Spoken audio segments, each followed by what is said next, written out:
It's a whole lot of us, that's my family. Wanna go higher, turn up the tempo, increase the BPM, okay.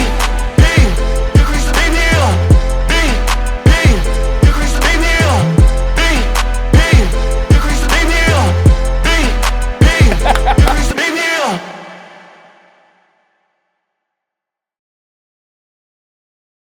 What's up, guys? This is Chris with U of L FCA. Welcome to our weekly podcast, In the Huddle, where we ask current or former athletes and coaches into this huddle, into this space to talk about their stories, what God has done, what he's doing, and what he will continue to do. Super excited about today. We have one of our football players, Grant Hauser. Grant, welcome to our podcast. Thank you. Thank you. Yeah, well, Grant, I've had the privilege of getting to know you for the last year. But there's a lot of people that may not know you. You're from Ohio, early enrollee, true freshman. So you're still a young guy. Oh yeah, but still making your mark. And tell us a little bit about what it was like to grow up in your household in Ohio. Yeah, so I come from a small farm town in northwest Ohio called Wapakoneta. Really nobody knows about it, but kind of our claim to fame is Neil Armstrong being from there. But I grew up in a faith-centered household. We'd be to church every Sunday. We would do Bible studies each night, and we would pray together, especially when we were younger. As we grew up, parents got divorced, and that kind of took a toll on me at the time, but I didn't realize that it would also take a toll on me as I continued to grow up. But continued with growing in faith, especially with each other, continuing to pray together and be at church on Sunday. And that helped me growing up because that kind of opened the door to me then coming to Christ. Yeah. So sports, obviously, were sports a big part of your life, or was it just something that you were just gifted at, or was it like it was a push thing in your family? Yeah. So it's actually, I'm glad you brought that up. I always marvel at the fact that I'm here because it is only something that God could have done. Coming from the school that I came from, there wasn't a Division I athlete since the 1990s, like actually on scholarship, being asked to go play somewhere. But all growing up, football was always kind of a big part. When I was younger, it's actually funny, I didn't like football. Baseball was always my thing. Oh, okay. I was a pitcher. I was a first baseman. I loved baseball.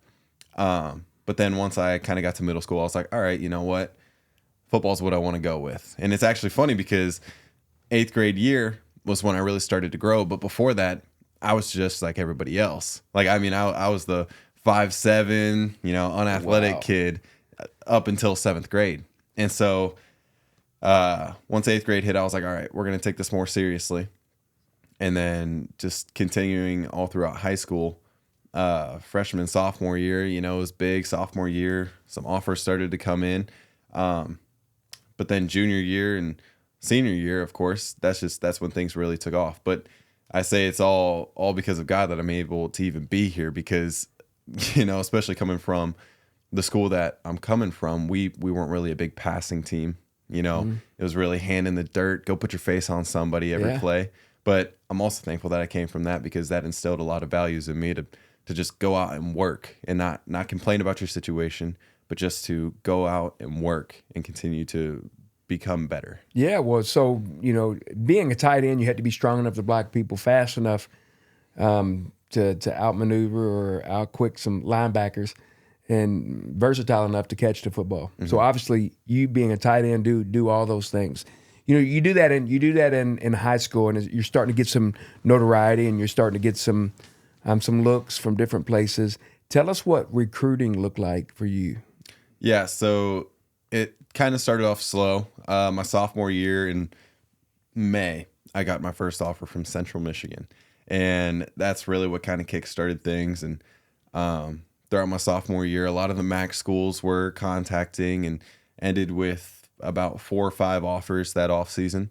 When you get that first offer, I mean that's a cool feeling, but a lot of people may not know what that's like. When you open that, or you open up the letter, obviously, but when you get that call from a coach, position coach, walk us through what's that.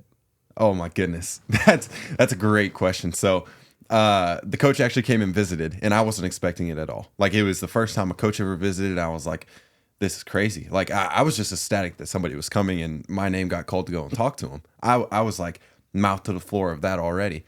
And so we go in and we talk to the coach, and after that, they call me back as we're leaving, and I was like, well, this is weird. And we get back in there, and he gives me the news, and I'm like, oh my gosh. Like, I had no words. And so I was just sitting there, and I was mouth open, and I said to the coach, I said, are you serious? Because this is something that wasn't common from where I'm from, really. And thankfully now, guys from where I'm from and the league that I'm from are getting a lot more looks. So yeah, it is. so it's Neil Armstrong and now Yeah, exactly. That's awesome, man. That's so good. So, recruiting is changed a whole lot. It's changed over the years. Why'd you choose the University of Louisville? Well, when looking at all the other schools, a lot of it felt like a business. Whereas when I came here, it felt like I was actually going to be able to have relationships with people. Especially with the coaches. Coach Wallace, for example, me and him have been able to build a great relationship to the point where I was able to go over to his house and, dog sit with him, and I've met his family, and, I've had conversations with him on a personal level more so than just like football. Whereas I would go to other schools and you'd walk in and you just kind of felt like an employee, not necessarily a player or a person. And so that was a really big thing for me. And then the opportunity to be coached by one of, if not the best tight end coach in college football. And I say that because when you look at his history, I mean, he's taken guys from small schools and put them in the NFL, and they're still in the NFL. And so being able to be in that kind of environment really was appealing to me, and ultimately what led me to choose being here. Yeah. When I said earlier about it being an early enrollee, you're 18 years old. You just turned 18 not too long ago. Yeah. Okay, so to be an early enrollee meant that you came last spring, right? Yeah, in the winter. In the winter. Okay, yes. That's what I meant. Yeah, you came in the winter, 17. Why does a person want to really miss their second semester of their senior year to come to college? Yeah, for me, it was just I wanted to get a head start. I knew that it was going to be a very different environment, especially coming from small town to big city. And I wanted to be able to kind of just get into it and get in the flow of things. And actually coming early was a blessing because I was able to get, underway with football stuff. And then school started to ease in. Whereas, coming in the fall, you're in classes, you're in football, you're in everything at once. But thankfully at the time I came in, I was able to gradually go at it. And so that was a big thing. But then again, just wanting to get a head start, wanting to be able to work with the team and build relationships and be able to learn the playbook because it's a big playbook and just be able to really get into all of that. James chapter 1 talks about consider it pure joy, my brothers, when you go through trials, knowing that this is going to develop perseverance. It's going to strengthen your faith. And athletics do a great job of teaching athletes, people, how to persevere. You said you grew up in a Christian home. Adversity hits everybody. You mentioned your parents' divorce, going through that then, but still going through that. How does being a Christian help you go through issues like that? Well, I mean, for me personally, it gives me something to stand on, and it gives me someone to run to. A big thing that I learned throughout high school is as long as I have Jesus in my life, I'm going to be okay. And that was a big thing because I wasn't necessarily the most popular and invited to everything. And, people weren't necessarily lining up the door to hang out with me, but I knew that if I was strong with Jesus, I had who I needed. And ironically, when I realized that, he put the right people in my life where I wasn't, idolizing hanging out with people, and I wasn't idolizing being with people, but I was like, all right, I got Jesus, so I'm good. And now all these people are coming into my life who I'm able to help, or they're helping me. But then also just giving me a rock to stand on, giving me someone to talk to and to give me truth. when I'm faced with things like I don't know if I'm going to be able to, I don't know if I'm capable of doing it, I'm able to shove that with truth when I know who I'm standing with. That's good. That's really good. And so a Christian athlete, you have all of the temptations that come your way that hit anybody. But as you say, you stand on those, and what is it? How would you define being a Christian athlete? I would say that it's about making it more than yourself. A lot of athletics today is about get what you can get, get your money, get your spot, get your fame. But being a Christian athlete, in the Bible it talks about, I forget who exactly said it, but it's, I must become lesser and he must become greater. And I feel like that verse is kind of the essence of what it means to be a Christian athlete, because when you're making it about him and you're not making it about you, that's when you're fully living out what Christ says to do. And that's to make him known.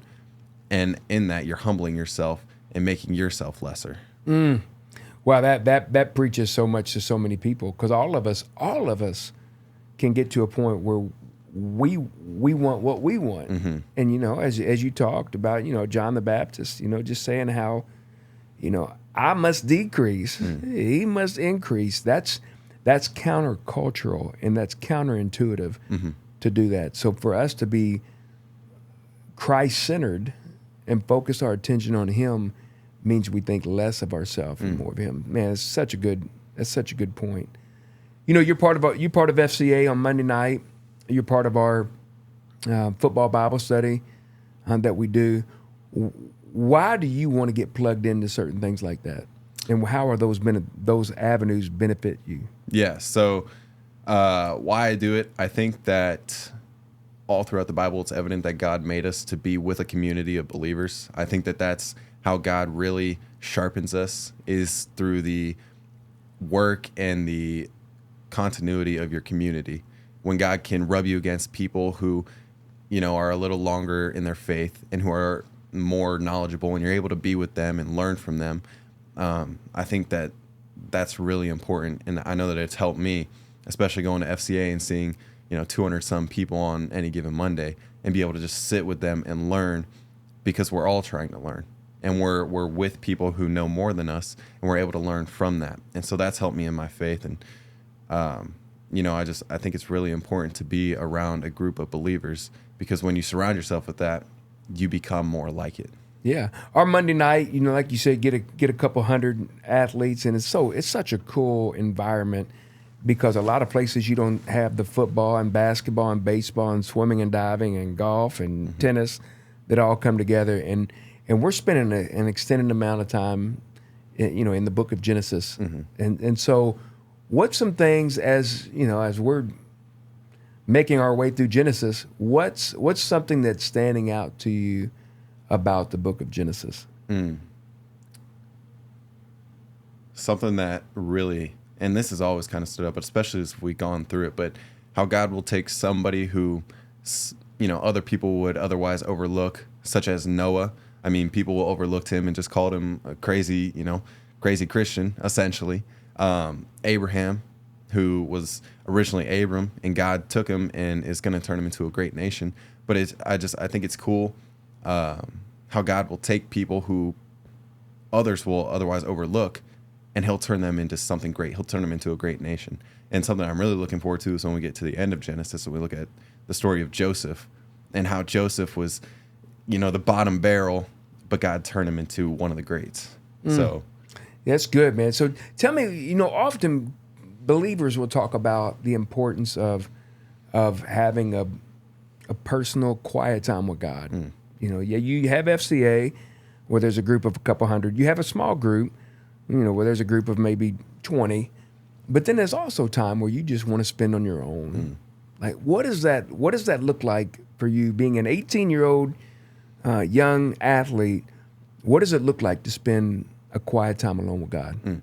So first, I want to start it by saying that I'm not perfect with this all the time, and that it's something that I need to personally work on. But quiet time with God looks like in the morning, before I get on my phone, I like to get into the Word. Whether that be Right now I'm going through Matthew. So whether I read a chapter in Matthew or I did this thing where I would read a proverb every morning. And so whether I'm doing that, I think it's important to always start the day with the word, because when you get in it, then you're able to be refreshed. You're able to go out and actually live it. But then a lot of times, if I'm able to, in the middle of the day, if we have time off, I like to get back into it, because when you're more connected, you're able to really, again, just go out and live it. You're able to be fresh in it. You're able to keep it on your mind. But then really the big time for me is at night. I like to put the phone on the charger across the room, and I got this little lamp, and I like to turn it on and just kind of read for however long until I get tired, and then I'll put it away for the night. But something else that I've started doing is really being intimate about prayer. And that's something that I hadn't really looked at super in depth, but I've started to create a time where I can, put the phone away, put everything away. And a lot of times it'll be after I put the phone away at night, but to just get on my knees and pour out my heart to God and talk to him about, what's going on, what's causing me problems, relationships, or maybe it's football, or maybe it's just I want to talk about my day. And, being able to have that intimate time with God and be able to build my relationship with God in that way has helped me, especially to keep me centered and keep me grounded, because a lot of times I can get caught up in emotion.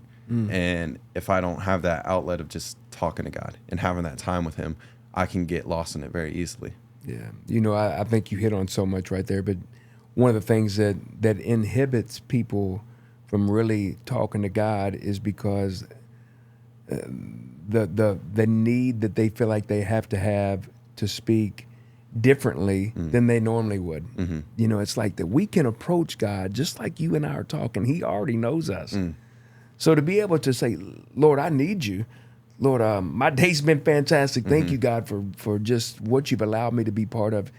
Or God, I'm struggling right now. And my heart is really divided. It's really torn right now. And God, I need you to intervene with this. We can have that kind of relationship with God. Yeah. And so, so it's so cool for you to be able to talk, even at a young, but yet still mature way of saying, hey, I'm not perfect, but I know my heart and desire to spend time with my Father. That's a great, great thing. Everyone has a desire that plays a sport, especially when it comes to football. When you're a Division I collegiate athlete, you always have a dream that you're going to play college football. Like everybody, even if a person is a walk-on, even if a person has never seen the field, you ask them what they want to do. That, man, I want to play pro ball. That. So everybody wants to do that, but you're so much more than that. And I'm sure you have a desire to play pro football as well. But you're so much more than just a football player. What's some things that you want to do? Yes, the NFL. Let's going to say that, man. Yeah. You'd like to get drafted, and what does Grant Hauser want to do with his life? So, Lord willing, it works out. Right now, I'm an exercise physiology major, and I want to take what I learned from school, college football now, Lord willing, time in the league, and if it works out, I would like to go into a post-grad of either like biomechanics or chiropractic, and I would like to take all that I learned and be able to put that into a place where I can help not just athletes, but also people in everyday life. I want to be able to have people come to me if they're dealing with, some sort of chronic, hurt or illness or something, and be able to actually help them and give them a solution, and not just a pill and be like, all right, take this, you'll feel better for a little bit, but you're going to have to continue to take this. I want to be able to actually get to the root cause of things and help people physically, emotionally, spiritually, just kind of all of it, and have this place be just kind of a haven of healing, essentially. Yeah. And I do. I hope I didn't flippantly just run through that, because I really do hope that, man, that you make it to the National Football League. And probably more because I know that you seize the platform that you've been given. Here recently you got a chance to speak at Wagner High School, speak to, I guess, 100 or so students. there at Wagner where you just seized the opportunity? I didn't have to beg you or twist your arm, man. You're like, yeah, and you crushed it, man. God used you in such a great way. Why do you feel compelled to use your platform like that? You know, for me personally, when you look at what God has already done for us and what Jesus did for us on the cross and saving our life, everything that you now have, when you look at it from that view, you're just grateful and you want to use what God has given you. You recognize that what you have isn't from yourself. And so for me to use it for myself and for my gain is, I mean, that would be all in vain, because at the end you would hear, "Depart from me, I never knew you." I mean, if you're using your life for your own gain and you're not walking with Christ, you're not using it for Christ, I mean, what are you really using it for? And so that's a question that I got to ask myself, and what helps me stay centered and what helps me to feel compelled and to go and do things, because I got to be honest, I don't really feel like I'm an adequate, candidate to go and speak to kids, or like I'm an adequate candidate to even be on a Division I football team. But God's placed me in this position, and now that I'm here, I need to just trust that He's got me here for a reason, and to go out and use the opportunities that He's given me. Well, you carry yourself in such a confident, not an arrogance, but a confident approach. You mentioned that, often you felt like in high school that you weren't in the quote unquote cool crowd, that there's sometimes that you weren't invited into those spaces and places, but yet you still have a confidence and an aura about you that I believe, and I'm sure you do as well, comes from knowing who you are in Christ. And that's a great trait and attribute to have, or fruit of the Spirit to have, at such a young age. Have you always had that? No. We talked about earlier in high school, but going through all that, I was not strong in it, and I admit there's still times where I'll feel lonely and I'll almost get crushed under it, because I'm like, man, I don't want to feel this way. But when you feel that, that's why it's so important to stay in the Word so much, because then you're able to jam that with truth, and you're able to really focus on what God says about, I'll never leave you, I'll never forsake you, I'm always by your side, I hold you with my right hand, and understanding that, you're able to know who you are with Christ. That's so good, man. What's been a highlight this year? If you could probably say, man, just this year has been this. I have seen God's fingerprints on this right here, and man, I just smile because it's such a God moment. What would that be?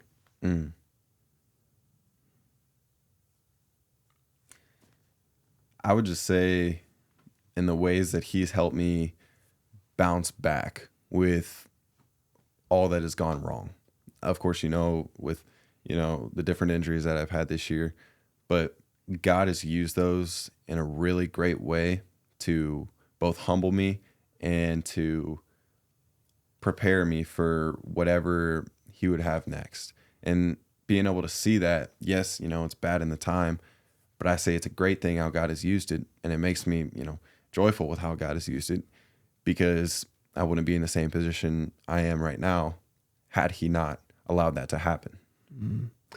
It's good that we can talk about the God-sized moment. Yeah, yay God. But there's also some times it's been a valley time, and like, God, will you intervene? Because this is, and I know those are vulnerable moments, but has there been a time where, like, this semester, this year, it's been like, all right, God, here we go, man, I need you. Has it been one of those? Oh man, has there?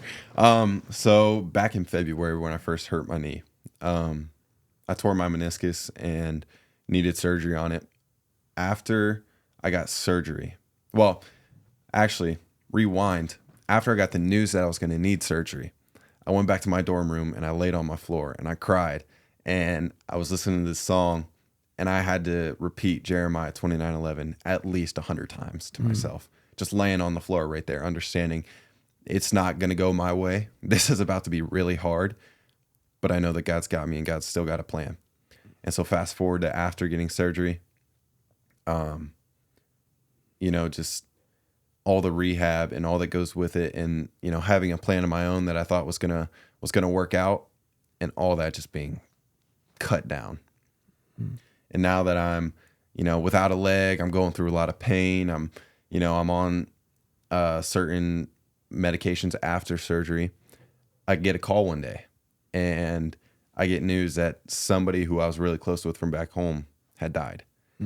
And this was somebody who really helped me grow in my faith, and who really, you know, kind of opened my eyes, because he was always willing to talk. He was always relatable.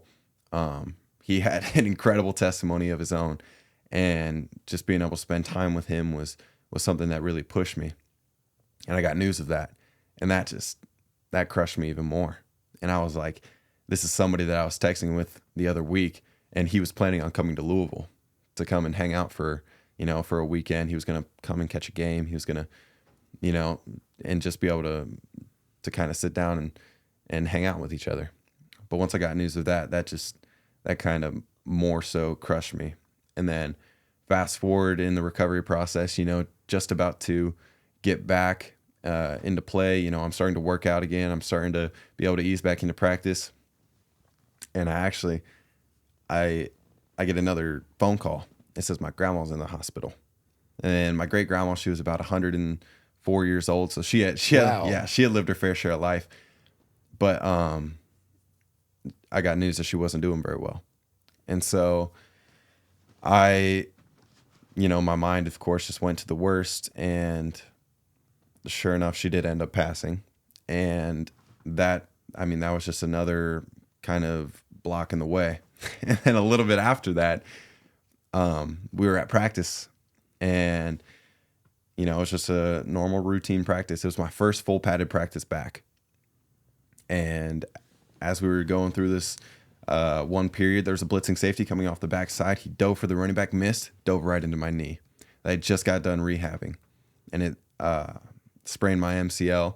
And it was as close to needing surgery without needing surgery as it really could have got. It was a high grade 2 sprain, and it was really close to being back in the leg brace after surgery with the medications. And so I thank God that didn't happen. But I say all that to say it has been a very testing year, and, you know, all of this while being taken out of my home and, you know, placed in Louisville, and, you know, I'm separate from a lot of people. Now, of course, I'm able to stay connected, thankfully, but, you know, all of this, but now I'm kind of on my own. I'm out in the world, and all this is going on. It has been heavy, you know, just relying on God and understanding that He will work things together, even if it doesn't really seem like it in the moment. Yeah, no, that's a great word, man. And to me, I know you, so I know all of those instances that you're talking about. But to still know that all that's going on, and you're still in the front row at FCA taking notes, man, it does my soul good. Because tests are never there to bring the bad in us. They're always to teach us good. They're always to bring out the good. And sometimes that's hard. But tests develop perseverance, and therefore we're able to trust in Christ. You know, a lot of people in the world of college athletics and football and just athletics in general, you know, you got different people that get kind of all kinds of tattoos on them, you know, and this is not a thing against tattoos, but it's like you got a unique tattoo thing going on right there, man, where you got your whole left leg is tattooed with words, okay? But you and I know that those aren't words. What is it, first of all? And then second of all, why did you do it, and what do they say? Yeah, so this is Titus 3. This is James 2 in the back and Romans 10 on the side. When I was thinking about first getting a tattoo, of course, my mind was like, I don't really think that'd be a good idea. But as I thought more about it, I was like, okay, you know, it's something that I want to do. And before I really explain that, there was this cool moment that I had. I was kind of praying because I wasn't totally sure about tattoos. I was like, God, you know, if I get a tattoo, when I stand before you one day, are you going to be like, what's that? and so I thought about it a lot, and I was praying about it. And there was this one night, I forget whether I was in the shower or whether I was in bed, but I was talking to God about it, and I was like, is it wrong for me to get this? Should I not get it? And I got, of course I didn't hear like a audible voice, but it's one of those thoughts where you're like, that's God. And he told me, I'm not as much worried about your leg being tattooed as much as your heart. And your heart better be more tattooed than your leg. And so, as I was just going over the scripture again, Titus 3 talks about why God saved us. And that's because of his kindness. It's because of his mercy. It's not because of anything that we've done. Romans 10 talks about how to be saved. That's confess with your mouth, believe in your heart. And then James 2 talks about how to live a Christ-centered life. And it talks about, faith without actions is dead. And what it is to actually live it, not just say it with your mouth, and to really be a Christ follower. Well, kudos to you, man. That's good stuff. And if you're going to put anything on your body, man, it needs to be God's word. That's really, really good. I've only done this really twice, honestly. Kamayu Neighbors played baseball. He's an awesome guy. He sat where you at not too long ago, and now you're sitting there. And so I did it to Kamayu. I've did it to you, man. Just watching you over the last couple months, and I know you're still young, man. You still got a lot of life and a lot of it. But somebody like you is an FCA person's dream. Just not while you're here, but like you're a future FCA staff person if you want. Just because God he's using you, and he speaks to a lot of people, but very few people are obedient to what he's calling them to do. And you at a young age are already being obedient to seeing where God is at work and going and following him. And that doesn't mean that life is all peaches and cream, because as you said just a moment ago, it's not always that. But you have a continual relationship with Christ that's real and it's personal. And man, it's just a joy for me to be able to see it. So well done, man. Well done. Keep going. Keep letting your light shine for Jesus. Do you have a favorite verse? Obviously, is it one that you put on your leg, or is it a different one? No, for me it's different. I've always kind of had Luke 1:37 be kind of my life verse, you could say, and it says, "For with God nothing should be impossible." And that was like the background on my phone screen for 3 years. And I know a lot of people will sometimes misuse verses like that, especially like Philippians 4:13. I can do all things through Christ who strengthens me. When I think of Luke 1:37, yes, I think about, being from a small town. People will say, hey, you can't go do this. Like, you can't go play Division I football. You can't go make a difference. You can't, give hope to people back home. But I don't like to listen to that. I like to listen to what God says. And God says, with me, nothing's impossible. But I also look at it like, hey, when you're going through the valley, when you are struggling, when you're, dealing with this addiction, or you're dealing with this, fill in the blank, whatever it may be, with me, nothing's impossible. Understand that you are not bound by sin. You're not bound by other people's thoughts. You are who I say you are. And you're able to do anything with me. Well, man, it's been a joy to watch you. Keep doing what you're doing. Be faithful to God. And thanks for coming on our podcast. Thank you for having me. Really, really enjoyed this. It's just super cool to see somebody sit over there and point things to Jesus and not point to themselves. And when you do that, the Bible says if you trust in the Lord with all your heart and lean not on your own understanding, in all your ways acknowledge him, and he'll make your path straight. So, man, just keep living your life for Christ. Yes, sir. Proud of you, buddy. Thank you.